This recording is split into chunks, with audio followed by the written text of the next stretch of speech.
Bonjour à toutes et tous et bienvenue à cette vidéo dans laquelle on va parler de ce qu'on appelle le calcul de grandeur manquante, appliqué ici plus spécifiquement dans le contexte de l'étude des solides. Alors qu'est-ce que cela signifie exactement le calcul de grandeur manquante?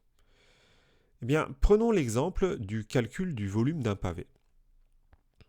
Une question usuelle consiste à calculer le volume d'un pavé connaissant sa largeur, sa hauteur, sa profondeur, trois grandeurs que l'on peut appeler en quelque sorte les grandeurs de départ.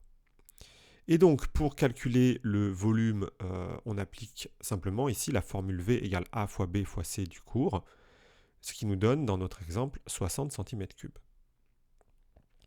Toujours dans le même contexte, mais cette fois-ci dans un problème dit de grandeur manquante, on serait placé par exemple dans la situation où l'on connaît déjà le volume du pavé, ainsi que deux des trois grandeurs de départ, mais pas la troisième. Et c'est cette grandeur qui est alors désignée comme la grandeur manquante et dont il faut déterminer la valeur. Alors pour résoudre ce type de problème, on utilisera une méthode générale assez simple, méthode qui a deux variantes que l'on va voir dans un instant. Dans un premier temps, on va exposer cette méthode avec ces deux variantes sans tout détailler, puis on l'illustrera à l'aide d'un exemple. La méthode, alors, elle consiste en trois étapes simples à mémoriser. Sur la première variante, donc, on commence par écrire la formule utile. Donc, par exemple, s'il s'agit d'un problème de volume de pavé, on écrira la formule du volume de pavé. S'il s'agit d'un problème de volume de pyramide, on écrira la formule qui donne le volume d'une pyramide. Ensuite, on substituera dans cette formule toutes les variables connues par leur valeur numérique. Enfin, on résoudra l'équation d'inconnu, la grandeur manquante. Donc on va illustrer ça dans un instant, mais pour se souvenir de cette méthode, on peut juste retenir en premier la formule, en deuxième substitution, en troisième résolution. La deuxième variante de cette méthode, en fait, c'est presque la même chose que la première. On commence par écrire la formule utile, mais cette fois-ci, on va inverser les deux étapes suivantes. C'est-à-dire qu'on va d'abord résoudre l'équation d'inconnu, la grandeur manquante, et ensuite on fera la substitution des variables connues par leur valeur numérique et on calculera le résultat.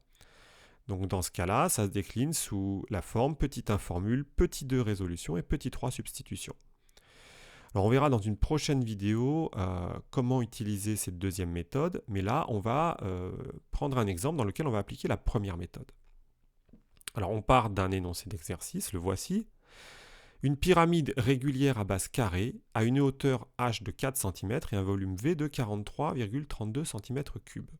Question: quelle est la longueur du côté C de la base? Alors, avant d'appliquer la méthode qu'on vient de donner, la première méthode, on va d'abord faire une petite figure qui va nous donner une idée de la situation. Donc, on a une pyramide régulière à base carrée qui est figurée ici en perspective. On sait que sa hauteur h vaut 4. On sait que le volume de toute la pyramide vaut 43,32 cm3. Et on nous demande de calculer le côté C de la base, qui, rappelons-le, est un carré. Donc, on va appliquer la méthode qu'on vient d'énoncer. Donc, on commence tout de suite par la formule. Ici, puisque on s'intéresse au volume d'une pyramide, on va donc énoncer la formule qui donne le volume d'une pyramide, à savoir volume égale 1/3 de l'aire de la base fois la hauteur. Alors cette formule ici, on va la préciser puisque la base c'est un carré, et l'aire de la base c'est le côté de ce carré élevé au carré.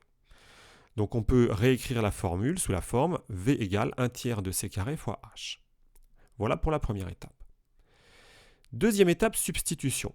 Donc on va remplacer dans cette formule toutes les variables dont on connaît la valeur par leur valeur numérique. Alors par exemple, on connaît la valeur numérique du volume V, on connaît la valeur numérique de la hauteur H, donc on va remplacer V et H par leur valeur, ce qui nous donne 43,32 égale 1/3 fois C au carré fois 4. Et du coup, il nous reste quoi? Il nous reste une équation d'inconnu, la grandeur qu'on recherche, la fameuse grandeur manquante, c'est-à-dire C. Il ne nous reste plus troisième étape qu'à résoudre cette équation.